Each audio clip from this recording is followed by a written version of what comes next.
Welcome back mga ropa, kwentuhan muna tayo. Pag-usapan natin ang Game 5 sa pagitan ng Kubunan ng Barangay kontra nga sa Kubunan ng TNT. Yung una nating in-upload yun yung 4th quarter at etong ang overtime ay hindi pa natin na-analyze kung ano nga ba ang nangyari dito sa may overtime. Kaya tong video na to mga ropa, mainly nakapokus to sa overtime na nangyari doon sa may Game 5 sa pagitan ng Kubunan ng Talk and Text kontra sa Kubunan ng Barangay. Pag-uusapan natin dito ang discarding ginamit ng Kubunan ng Barangay para maisahan nila ang Kubunan ng TNT sa Big Game 5. Tatalakayin din natin kung ano ang naging mali ng TNT, kung bakit sila natalo dito sa may overtime. Lahat yan mga ropa, iisa-isa at dedetalyihin natin. Ngayon mga ropa, wag na nga nating patagalin tong intro. Ito ang game analysis at breakdown. Barangay Nebra versus Kubunan ng TNT dito sa may overtime. Simulan na natin to. Okay game. Ngayon mga ropa, bago tayo magsimula, linawin muna natin. Marami kasi nagko-comment doon sa first video natin tungkol sa Ginebra na nandaya daw ang Kubunan ng Barangay dahil nga daw mga referees ay kampe sa Kubunan ng Barangay. Bilang isang PBA fans, tatanungin ko kayo, talaga bang sa tingin nyo ay nandaya ang Kubunan ng Barangay at ang mga referees sa mga tawagan doon sa may Game 5? Ngayon pumunta na nga tayo dito sa may overtime. All 89 nga ang score dito, nagkaroon ng jump ball at ang jump ball mga ropa ay napunta sa kamay dito ng Kubunan ng TNT. At ang pandiin ng starting 5 ng Kubunan ng Barangay dito sa may overtime. Starting point guard dito, RJ Barrientos. Shooting guard dito, Scotty Thompson. Small forward dito, Stephen Old. Power forward dito, Justin Brownlee. Center dito, itong si Troy Rosario. At nung nakuha nga dito ng TNT ang bola, kita-kita nga natin, hindi pa fully established dito ang depensa ng Kubunan ng Barangay. Binigay yung bola kay RR Pogoy sa may right side. Sumubok lumausad yan ito si JB32. Butin na nga lang talaga mga ropa, hindi pumasok ang tirada dito ni RR Pogoy. Kung hindi talaga mga ropa ay papagalitan sila ni Coach Tinko dahil nga hindi naging fully established yung depensa nila dito sa unang possession ng TNT sa may overtime. Ngayon pumunta na tayo sa possession ng Kubunan ng Barangay. Yan nangyari nga kagad dito. Pumunta sila dito kay Justin Brownlee sa may babaw. At ang bumabantay na dito kay JB32 ay si Simak. Hindi na nag-experiment dito si Coach Chot Reyes mga ropa. Kasi doon sa may 4th quarter binalasan ni Coach Chot Reyes ang bumabantay kay JB32, RR Pogoy, Glenn Cubuntin, ang mga bumantay kay JB32 doon. At lahat yun ay kinaan ni Justin Brownlee. At dito nga si Simak na ang bumabantay dito kay JB32. Nagkaroon ng isolation play dito mga ropa. Kita-kita nga natin. Nagsimula dito si JB32 sa may ibabaw para magkaroon ng duelo kasi matangkad na player itong si Sima, kayang-kayang iwanan ni JB32. Pero ang nangyari nga dito, nag-turnover si Justin Brownlee sa unang possession ng Barangay dito sa may overtime. Balik ang possession sa Kubunan ng Talk and Text. Possession ng Kubunan ng TNT, Simak ang mayawak ng bola. Scotty Thompson nga ang bumabantay dito kay Simak. Hindi ko alam mga ropa kung bakit si Scotty ang bumabantay dito kay Simak. Ngayon mga ropa, paggamit ng screen dito ni Simak, napaharap ngayon si JB32. Napare sa akin ay tamang matchup na dito kay Simak at nung inatake nga ni Simak ang depensa dito ni JB32, mintes ang tirada dito ni Simak. Pero nakuha naman dito ni Simak ang offensive rebound, tamang pwesto. At sa pangalawang attempt ay napaul na dito si Chris Makulov. At dito nga mga ropa, nagkaroon ng dalawang free throws. Yun nga lang, parehas free throws ay minintes dito ni Chris Makulov. Ngayon bumalik na tayo sa possession ng Kubunan ng Barangay. Heto nga ulit, kitang-kita natin si Simak ang bumabantay dito kay JB32. At dito nga mga ropa, pinilit ng Kubunan ng Barangay pa na pumunta talaga kay Justin Brownlee at nagawa naman nila yon. Tingnan ulit natin, nandito ulit sa may ibabaw si JB32. Mapapansin natin, hindi siya pumuposte doon sa mid perimeter kasi pag ginawa ni Justin Brownlee yon, total mismatch siya kay Simak dahil nga matangkad na player to. Kaya ang ginagawa ni Justin Brownlee, pumupunta siya dito sa may ibabaw kasi nandito yung advantage. Kaya niyang iwanan si Chris Makulap dito sa may ibabaw at ganon nga ang ginawa dito ni Justin Brownlee. Inatake niya ang depensa ni Simak. Sumubok pa clungosaw dyan si Kenny Williams. Iwan dyan si Simak at kitang-kita nga natin kahit dalawang defenders ay pinanis dyan ni JB32. Ganyan nga ang ginawang discard ni Justin Brownlee. Kayang-kaya niyang kuwanin ang weakness ng kanyang primary defender kahit sino ang iharap sa kanya. At katulad nga nito, pinakbak niya lang ang depensa ni Chris Makulap ng basic para makakuha ng easy 2 points. At dahil nga dyan nakuha ni Justin Brownlee ang first blood, 91-89 ang score dito sa may overtime. Balik tayo ngayon sa possession ng kupunan ng TNT. Ang ginawa naman dito ng TNT mga ropa ay pumilit din silang pumunta dito sa kanilang import na si Simak. Ang pumapatay dito kay Simak mga ropa ay si Troy Rosario. Match na match yan mga ropa, parehos mahaba at matangkad. At ang ginawa naman dito ni Simak, talagang inatake na din si Troy Rosario, hindi siya nagsettle sa mga perimeter jumpers. Tumulong pa nga dyan si JB32 pero dalawa silang pinanis dito ni Simak, pumasok na ang tirada, may kasama pang foul. Na-convert pa nga dito ni Simak ang bonus free throw at dahil dyan, naging 92-91 score, pabor ang score sa kupunan ng TNT.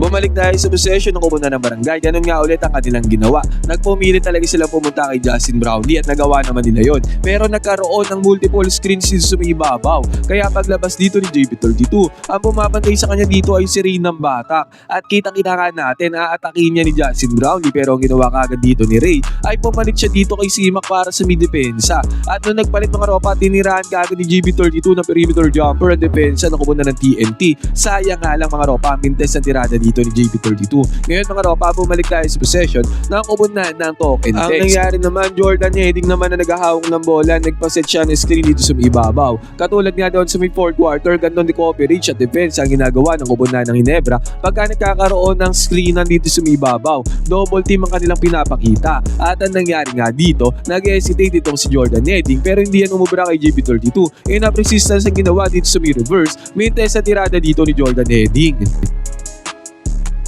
Ngayon, bumalik ang possession sa kupunan ng Barangay Ginebra. Ang nangyari dito, RJ nagmamando ng bola at nakuha niya dito si Chris Makulap dito sa may switch sa may depensa. Ang ginawang play dito ng Ginebra, napakaganda mga ropa, napaka-basic pero napaka-effective. Ang nangyari dito, Justin Brownlee, hindi siya nagstay sa isang position lamang. Binigyan niya ng screen dito si RJ Barrientos at yung screen pala na yan ay back screen, papunta doon sa may gitna. At kitang-kita nga natin pagka-set ng back screen, yung dalawang defenders dito ay nalito na. Kumat na si Justin Brownlee papunta doon sa may ring. Lumaws out dyan si Ray ng Batak pero wala nang nagawa mga ropa, pinanis na dito ni Justin Brownlee ang depensa ng kupunan ng token text. Pumasok na nga tirada, may kasama pang foul. Na-convert pa nga dito ni Justin Brownlee ang bonus free throw, basket is good.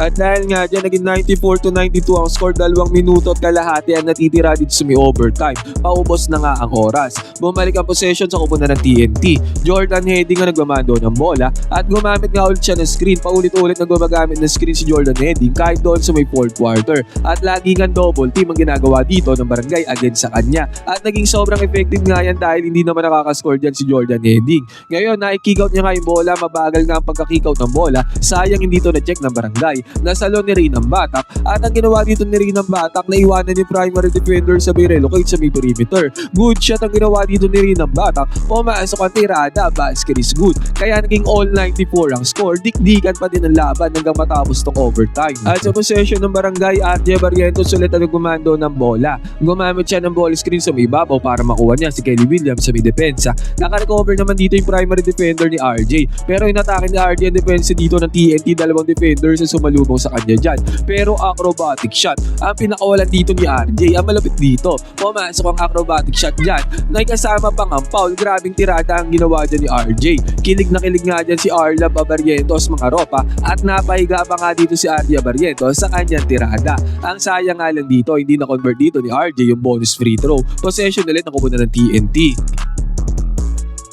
Jordan Heading ulit para sa kupunan ng TNT ang nagmando ng bola at nagpaset na naman siya ng screen dito sa may ibabaw. Double team na naman dyan ang kupunan ng Barangay si Justin Brownlee pero naka-recover naman dyan fully ito si RJ Barrientos at tinulak dito ni Jordan Heading ang defense ni RJ sa may perimeter jumper. Yun nga lang, mintes ang tirada dito ni Jordan Heading. Costly mintes yan mga ropa, turn around yan dahil nga lamang na kupunan ng Barangay ng 2 puntos at sa kanila pa ang possession. At sa possession dito ng Barangay, RJ ulit ang nagmamando ng bola. Gumamit siya ng ball screen ni Troy Rosario at ganun ulit. Nag-show ulit dito si Kelly Williams mga ropa, naging double team din ang bantay dito kay RJ. Ang masaklap nga lang dito sa TNT, pagka-roll ni Troy Rosario, walang defender doon sa ilalim na ko-close out kaya pase dito ni RJ tumagos. Easy 2 points na convert dyan ni Troy Rosario galing sa napakagandang pick and roll gameplay, easy money.